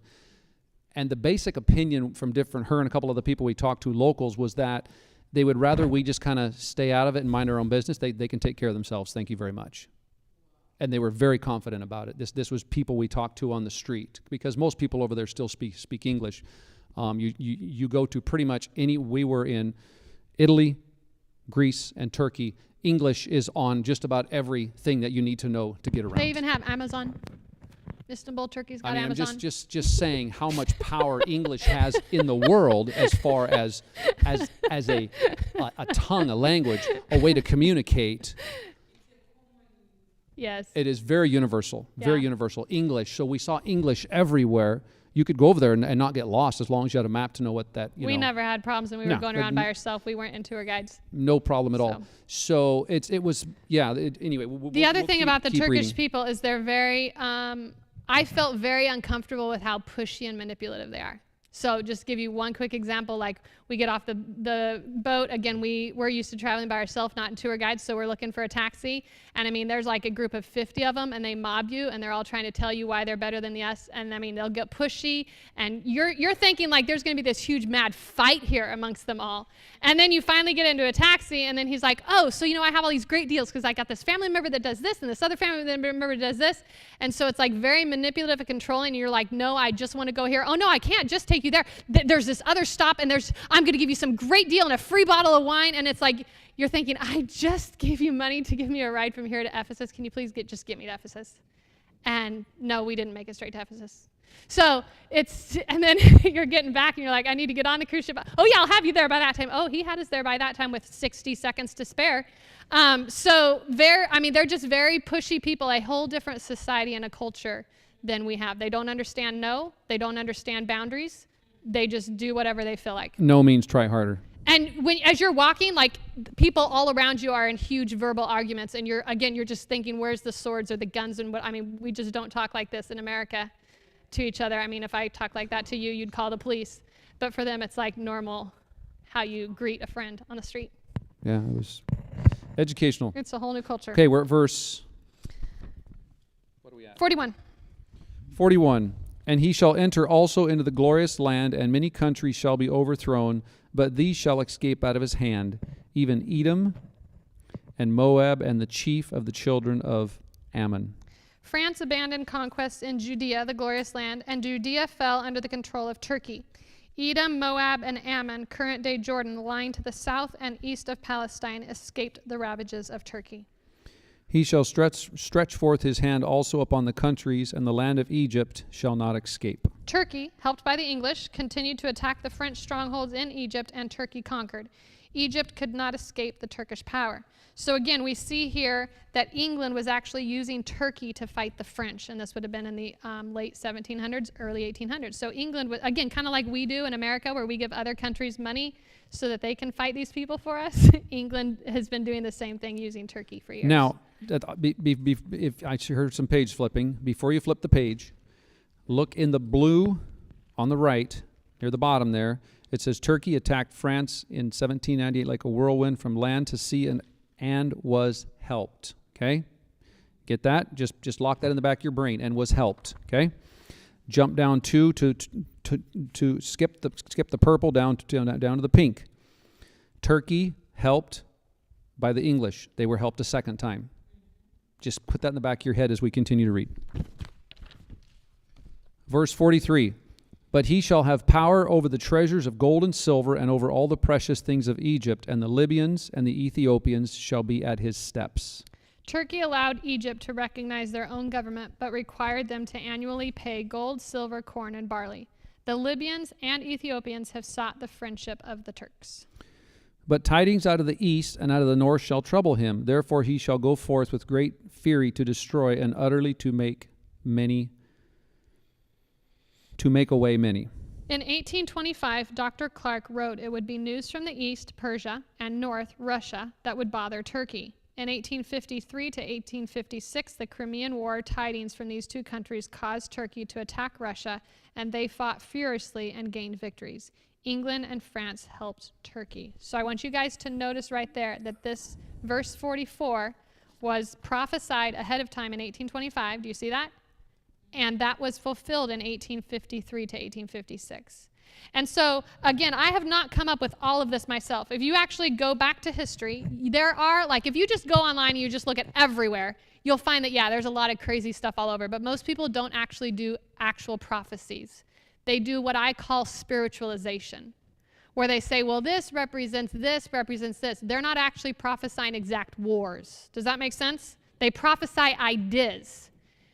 What you're looking for, if you want to actually know who knows truth, is who's actually prophesying the exact wars and the exact details. Because you can see in this one, it's been exact wars and exact details in order to the T. And so there have been very famous people within American history, within the Reformers' history, who have believed this stuff for hundreds of years. So what I'm saying here isn't anything new or revolutionary. I'm not the only person that has this opinion. And in fact, I'm going to play for a video at the end, and you'll see that. And you notice at the bottom, at the last reading there that my wife read, England and France helped Turkey. There's the third time, right? Okay, just get in the back of your head. And verse 45. And he shall plant the tabernacles of his palace between the seas in the glorious holy mountain, yet he shall come to his end, and none shall help him. Okay, so this verse is right here on the chart, okay? In terms of the chart from there to there. Again, when we study Daniel 2, we know we're down here in the divided 10 kingdoms, right? Sorry, the divided kingdoms are in here. We're here. When we study Daniel 7, we see we're here. When we study Daniel 8, we see we're here. When we study Daniel 9, we see we're here. So we study Daniel 11, no wonder we're in that same exact time frame, even though we now just went through battles rather than these other major kingdoms. Does that make sense? So this one prophesied world history through the empires. Daniel 11 actually prophesied world history showing the Muslim wars and the French wars, which none of those details were put in these other chapters. So again, Daniel 11, as you look at how many words are here, was way more detailed than these other chapters of the Bible. This is like the awesomest chapter in all of prophecy, because you literally have thousands of years of world history and the exact battles and who married who, all in the highlights right there, prophesied ahead of time. And again, we can see how they came to fulfillment. So we're going to break verse 45 down. So this is the verse we're waiting to be fulfilled. You and I are. This is where the brink is. So it's not fulfilled yet. So tabernacle, the original word is actually nomadic tent. Nomad is a term that is used for people who live in tents with their animals. So the actual Hebrew word here is, and he shall plant the nomadic tent of his palace between the seas in the glorious holy mountain. Who can remind me where the glorious holy mountain is? What does that refer to? Huh? Yes, which is in Jerusalem. Yes. So again, the glorious mountain is always all throughout history, and we saw it even in Daniel 11, it's talking about Jerusalem every time it was conquered. So he's going to plant the nomadic tent of his palace between the seas in the glorious holy mountain, meaning Jerusalem, yet he shall come to his end, and none shall help him. So palace is a governmental seat, and when we visited Topkapi Palace, which is the government seat of the Ottoman Empire in Constantinople, we were actually told by our Muslim tour guide, this is a tent palace. And you can go online and you can look it up, and it will tell you that. When she told us. She literally read the words of Daniel 11:45, and she doesn't even know it. She didn't even know what she was telling us. She doesn't even know she's telling prophecy every day when she says this. So some people will say that 45, because they see Rome all the way to the end, they will say that Daniel 11:45 refers to Rome. And I'll tell you why it does not refer to Rome. Several reasons. Number one, Rome has never gotten help from anybody. So when it says, and nobody shall help him, that's like nothing new. No one's ever helped Rome. The other thing is, it says he shall come to his end. Whereas when we look at prophecy here, Rome is all the way till the end, till Jesus comes. So he does not come to his end before Jesus Christ returns. The other thing is that if you have been to the Vatican or seen any pictures, they do not have a tent palace as their capital. They have one of the most magnificent buildings in the entire world. You go to their churches, they are literally walls covered in gold. So papal Rome is known for the immense riches and their flamboyant places. Whereas when you go to Istanbul, Turkey, they call it a tent palace because let's pretend this is like I forget how many it is, but it's a large acreage. They basically just have a small wall around the entire thing, and then every once in a while, they have like a building that's way smaller than our church, not big, huge, tall either. It's not that tall, probably under 20 or 30 feet, and probably about 20 by 40 feet. And so they'll have these buildings all scattered right here along the wall on the outside. So the reason why they call it a tent palace is because the Turks do not like to live in civilization. They prefer to be nomads. There's still a lot of them that are nomads with their goats. And so they did not want to have their capital as a big building like these other countries, so they built a tent palace where it's like a big, huge courtyard, an outside courtyard like they're camping, and they have these different tent type buildings that are set up over the place. So again, as you look through world history, there's only one country in this entire world of 300 some countries who say they have a tent palace, and that is Turkey. It's the only country that has a tent palace. So they're going to take their tent palace. It has numerous spread out small buildings in the midst of a huge garden. They did this because the Turks are nomadic people who like to live in tents. They even wanted their governmental seat to be similar to nomadic tent living. They did not want a large and elaborate building. Between the seas and the glorious mountain would be Jerusalem. In 1840, Turkey received help from England, and in 1853 from England and France. For years, Turkey has been helped by many nations. However, prophecy says at this point, nobody will help him as they previously have. No other people have a tent palace. They are all elaborate palaces, especially is Rome known for its elaborate palaces. And so that is why I and lots of other people and more people who study prophecy are beginning to believe this belief for Daniel 11:45. And like I said, this is nothing new. This is something that people have believed for hundreds of years, and they have been watching Turkey fulfill all of these things and come down, and there's only one verse left for Turkey to fulfill. So then in the Bible, which you have to understand in the Bible, chapters and verses were put in later. When Daniel wrote it, it was just one continuous scroll. So in Daniel, the very next verse there in chapter 12:1 says, At that time shall Michael stand up, the great prince which standeth for the children of thy people, and there shall be a time of trouble, such as never was since there was a nation, even to that same time. And at that time thy people shall be delivered, every one that shall be found written in the book. So in the Bible, Michael refers to Christ, and you can see that on the verses in yellow where it says Christ, Revelation 12:7, Daniel 10:13. So if you go to all those verses, you can see clearly there as you put them together that Michael is Christ. So when it's saying at that time, because it's a continuous dialogue, that's referring to what we're going to see in Daniel 11:45. And then in terms of a time of trouble, if you go to Revelation 16, you see the wrath of God poured out in 7 different plagues across planet Earth that will actually be very similar to the plagues that fell upon Egypt, such as the sea turning into blood, rivers turning into blood, hail, stones, plagues, etc. And at that time thy people shall be delivered, everyone that shall be found written in the book. So the judgment is finished. Christ finishes his judgment in heaven, and everyone written in that book of life will be saved. And many of them that sleep in the dust of the earth shall awake, some to everlasting life, and some to shame and everlasting contempt. And they that be wise shall shine as the brightness of the firmament, and they that turn many to righteousness as the stars forever and ever. So Revelation 1:7 also talks about this, that there's a resurrection right before Christ comes of some of the righteous and some of the wicked, so that they can both see Christ coming. And so that, in terms of religiously, what we are waiting for Jesus to come, that is part of what we're looking at is, again, what's going to happen in that Middle East. The other thing is, again, historically, what we're looking for is, again, those countries that are fighting everything out. And so we can expect Turkey, which is also, Turkey is the head of the Muslim empire. So another way of saying that is you could expect the Muslims to, in some form, which if you understand Jerusalem, they already have Dome of the Rock right on top of Jerusalem in downtown right there on top.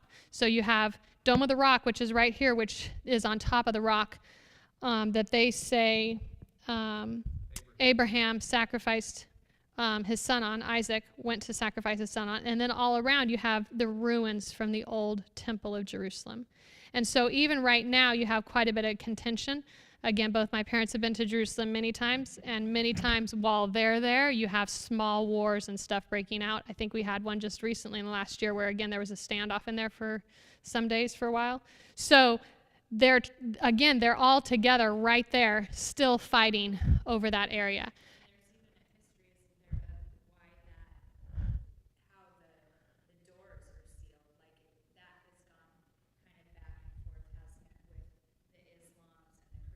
Correct. Again, Jerusalem's a small city, yes.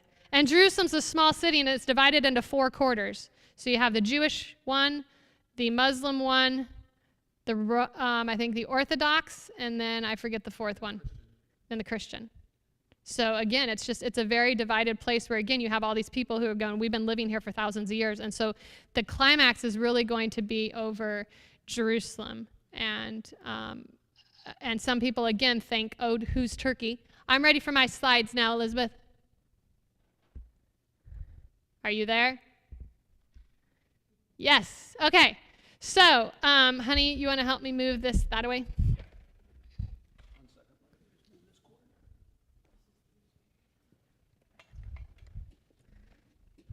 So some people here in America say, who's Turkey? They're nobodies. And we're going to see how they're not. Again, if you go to these people right here, you will see that they are presenting this. And again, they will talk about other people who have also been presenting this for hundreds of years and believed it and prophesied it ahead of time and seen it come true up until now. You want to move it that way? Or okay, you can go to the next slide, please. Next slide. Okay, so the Eastern question today. So sometimes in history, you'll hear this called the Eastern question.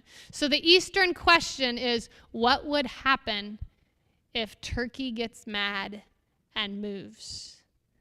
Everyone knows there'd be some problem. Back up, please, again. Okay, back. Thank you. So Erdogan, this is written in July 28, 2024. Erdogan threatens Israel. Like we entered Karabakh and Libya, we will do the same to Israel. Erdogan's threats come amid a dramatic flare-up in the 9-month cross-border war between the IDF and Hezbollah. So again, you have to remember, as we look at Turkey, yes, you're looking at a country, but you're also looking at, most of them are Muslim. Now, the other thing is Turkey is like America in that when we were there, I was shocked I did not see many people that looked very Muslim. So they have gone through modernization, is what they call it. So they call themselves Muslim and name only, but again, they're very modernized, but again, they're having a huge shift to go back to their Muslim beliefs. And so you're having a very tumultuous time there in Turkey. Correct. Yep, a lot of them don't even have head coverings on at all. Yep. Okay, next slide. Turkey vows to mobilize Islamic world against Eurofascism. This matter is not a matter merely for Turkey. This fascism that shows its dirty face is negatively impacting all Muslims and foreigners living in Europe, he said at a Doctors' Day meeting. Okay, next. All the leaders of the European Union countries went to the Vatican and listened to the Pope submissively. Do you now understand why they have not been taking Turkey into the EU for 54 years? The situation is quite loud and clear. It is a crusader alliance. April 16 will also be the day to evaluate this, President Recep Tayyip Erdogan said at a rally in Ankara on April 2. Okay, next. Turkey, the Eastern question is back. And again, you can look this up in history. The Eastern question was huge back in the 1800s when this was happening. And so again, it's resurfacing as this Middle Eastern issue is coming up. And there, as it says, Turkey's Erdogan threatens to invade Israel over war in Gaza as regional tensions grow. Next. Okay, so can you show that video now, Elizabeth, please?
And at that time shall Michael stand up, the great prince which standeth for the children of thy people. And there shall be a time of trouble, such as never was since there was a nation, even to that same time. And at that time thy people shall be delivered, every one that shall be found written in the book. The Bible says, "And at that time shall Michael stand up. And there shall be a time of trouble, such as never was since there was a nation, even to that same time." When does that time of trouble begin? The answer is in the verse before. And he shall plant the tabernacles of his palace between the seas in the glorious holy mountain. Yet he shall come to his end, and none shall help him. And at that time shall Michael stand up, the great prince which standeth for the children of thy people. And there shall be a time of trouble, such as never was since there was a nation, even to that same time. And at that time thy people shall be delivered, every one that shall be found written in the book. When the two verses are read together, we see that a prophetic event precedes the time of trouble. Many students of Bible prophecy, religious writers and leaders over 100 years ago, believed and understood the answer of Daniel 11:45 as something called the Eastern Question. Here are some statements from those that believed in this prophecy. Elder Daniels speaks this evening upon the Eastern Question. May the Lord give his Holy Spirit to inspire the hearts to make the truth plain. Now the interests, the controversies, and the entanglements of the Eastern Question include all the kingdoms of the world that are upon the face of the earth. And when the crisis comes and the wrath of God is poured out, all nations drink of it. All nations come up to Armageddon. All nations join in the battle of the great day.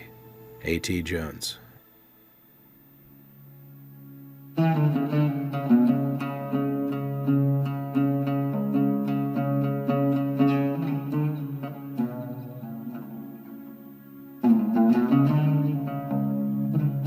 The Eastern Question was a term coined by political and newspaper reporting of the 1800s.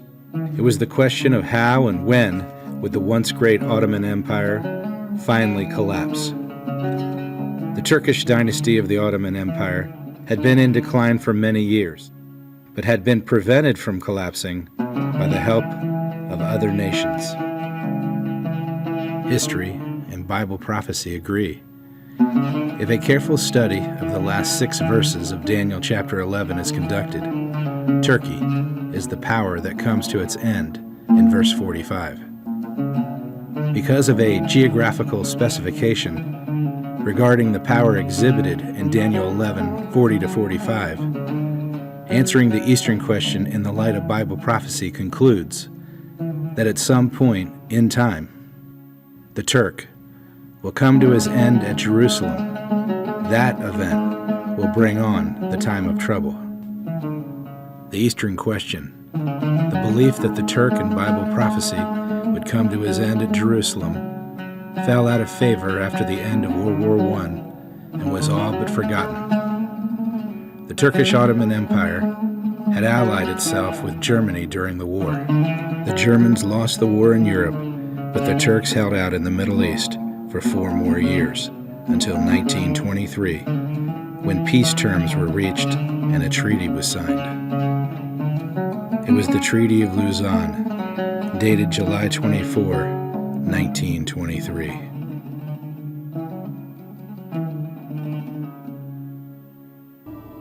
The Turkish people can finally share the joy that was felt in Paris and London 4 years ago. The enemy has finally been driven out. World War I in the Middle East is over. On July 24, 1923, the great powers sign a treaty with the Turkish government in the Swiss city of Lausanne. Now the borders of Turkey and the government in Ankara are recognized by all of Europe. On October 29, 1923, Mustafa Kemal, who helped to save his nation on the fields of Gallipoli, becomes the first president of the Turkish Republic. With the signing of the treaty, Turkey was transformed from an Ottoman Islamic Caliphate to the Republic of Turkey. The change so transformed Turkey that it seemed as though it could never fulfill the prophecy of going to set up a form of government at Jerusalem and then come to its end there. There's also the problem of the new nation of Israel that now controls Jerusalem. But now, things have changed. On April 16th, the Turkish people went to the polls to show their support for a landmark constitutional referendum. And by Turkish people, I mean barely more than half the Turkish people. And by constitutional referendum, I mean resurrection of the Ottoman Empire. Yes, a minute majority of Turks have bestowed sultan-like powers to Turkish President Recep Tayyip Erdogan. He now has the power, nay, the right, to issue decrees, declare emergency rule, draw up budgets, to appoint ministers and top state officials, to dissolve the parliament, and in general overhaul the entire governance system into an executive presidency model that abolishes the office of prime minister.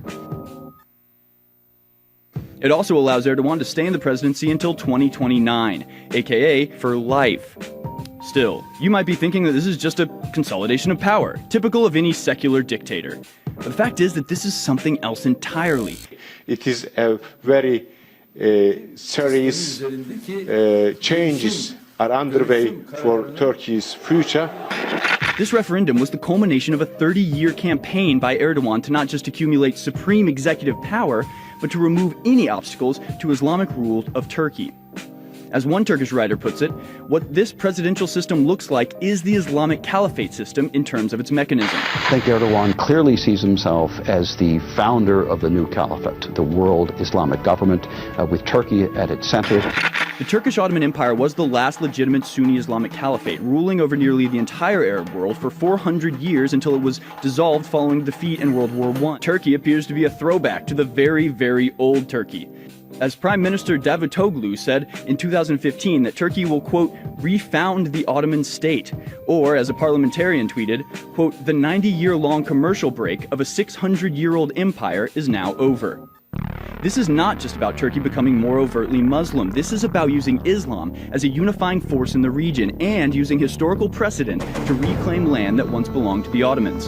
Erdogan's rhetoric got only more extreme, vowing to mobilize the Islamic world against Eurofascism, saying, quote, this matter is not a matter merely for Turkey. This fascism that shows its dirty face is negatively impacting all Muslims and foreigners living in Europe. But of course he knows that it's really all the Pope's fault, saying, all the leaders of the EU countries went to the Vatican and listened to the Pope submissively. The situation is quite loud and clear. It is a crusader alliance. Now you can well imagine what will happen when Tayyip Erdogan gets back the Treaty of Lausanne, when Turkey gets back all that Europe took from them. Turkey will take back its power and rights for Khilafat. It can claim back its states including Syria, Mecca, Palestine, Iraq, and many other countries. President Erdogan now has all the trappings of an imperial ruler. The dictatorial powers, the religious underpinnings, control of the media, and even a royal palace. With this referendum, Turkey has revived the Ottoman Empire in all but name. And should they decide to follow through with their imperial ambitions, there would be very little in the way to stop them, and Western Europe would be hard-pressed to defend itself with millions and millions of unassimilated Turkish Muslims already within their border. Turkey is the strongest military power, military might in the region. It's the second largest army in NATO. And the statements coming out of Turkey should be very concerning to Americans. Erdogan is saying 1.5 billion Muslims are waiting for the Turkish government to rise. The treaty also banned Turkey from trading its oil and petroleum resources. Here is how everything will change in 2023. The Treaty of Lausanne was only valid till 2023. And 2023 is here. And 2023 is here. Millions of Muslims believe that there is a sunset clause in the 1923 treaty and that it will expire on July 24, 2023. Whether this is true or not, it is irrelevant. Millions believe it is, and Turkey could pull out of the treaty at any time, because none of the great powers that enforced the treaty in 1923 have power over Turkey now. Turkey is the strongest military power, military might in the region. It's the second largest army in NATO. And the statements coming out of Turkey should be very concerning to Americans. Erdogan is saying 1.5 billion Muslims are waiting for the Turkish government to rise. Turkey stands as a national guidepost to the world, that men may know what is going on in the sanctuary above. God's eye is upon his people, and he never leaves himself without a witness in the world. No man knows when Turkey will take its departure from Europe, but when that move is made, Earth's history will be short. Then it will be said, "He that is unjust, let him be unjust still, and he that is righteous, let him be righteous still." Today is the day of preparation. While the world watches Turkey, let the servant of God watch the movements of his great high priest, whose ministry for sin is almost over. S.N. Haskell.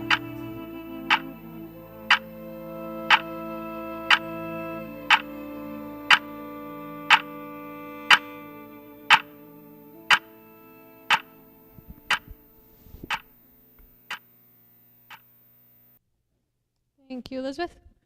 So that is all I have to present. If anyone has any questions, I will answer them. Otherwise, we can have prayer. Yes.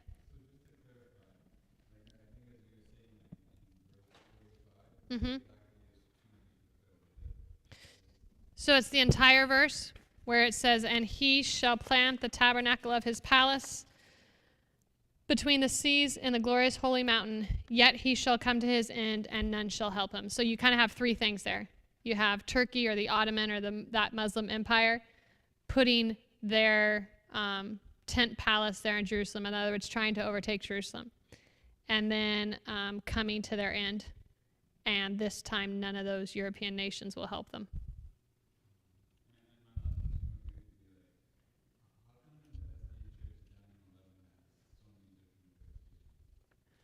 Because that's how our world is right now. Talk to anybody about politics. How many different hundreds of interpretations do you have?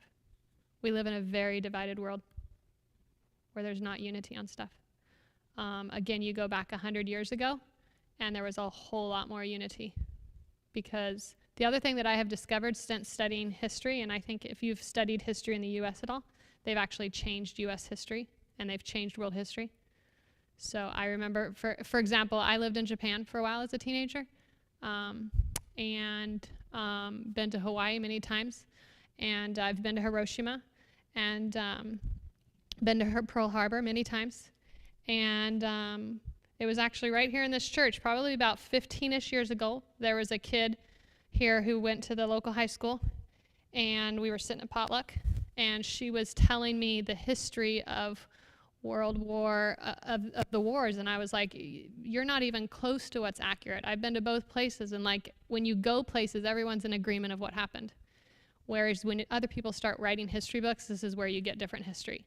And that's also why I went to the Mediterranean, is because as I was studying history, I was finding online all sorts of different stories of history, so I couldn't even figure out in world history what was true or not anymore.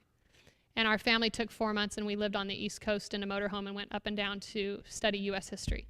And again, I discovered when you go to the actual places, they preserve the history. It's these history books where somebody comes in and they want to write their own paradigm.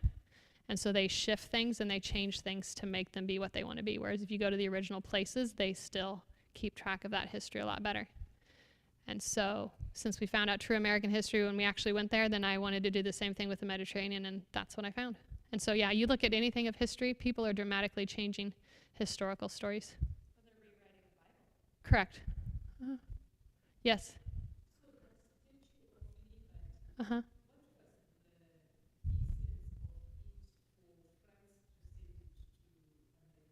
Again, they were trying to share their religious beliefs to encourage liberty from the law, from God. We've actually been to the Statue of Liberty in New York. It's no secret. Go through the Statue of Liberty Museum. It's right there. You can read the newspaper articles that were written back when it was given to us. And it's again, this is no secret stuff. It's just that you actually have to go to the original newspaper articles and look at original history. You can't look at what people are saying today about what happened hundreds of years ago, because they're twisting it now.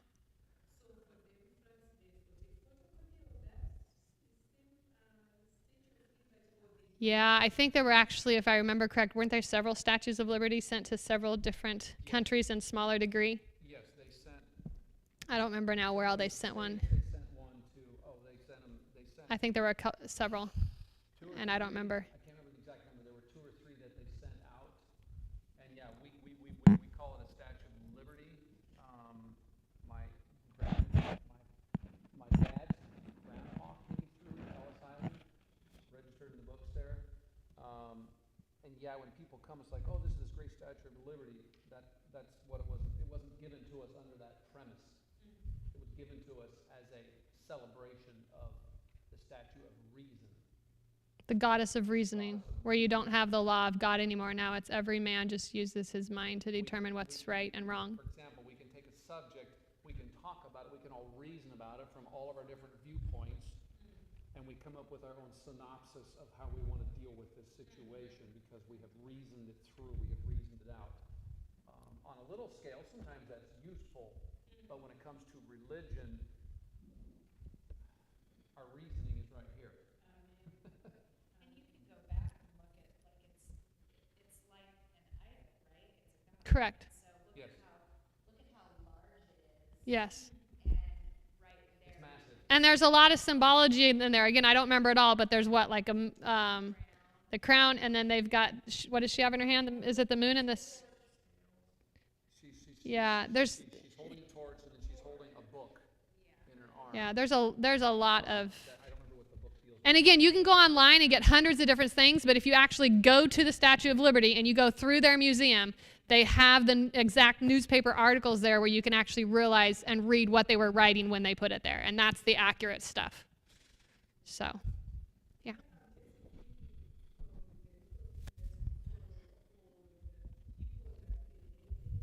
Uh-huh.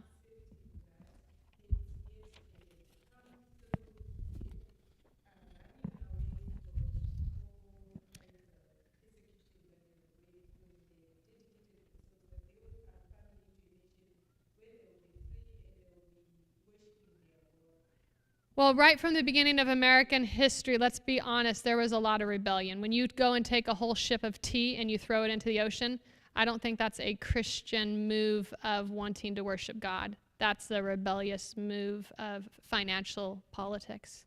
So you had like the Pilgrims who were earnestly coming to seek religious freedom. But at about the same time, you had people, again, combining, here's a way to make money. They're looking at America as a way to make money. So you had people who were coming here as the reformers looking for religious freedom, and at the same time you had a lot of people just coming here for money and for the excitement and the adventure.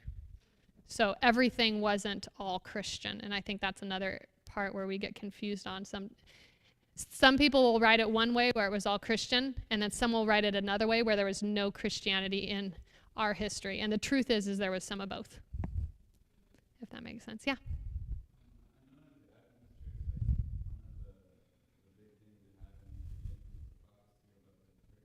Correct. So the Turks coming to their end in 1840.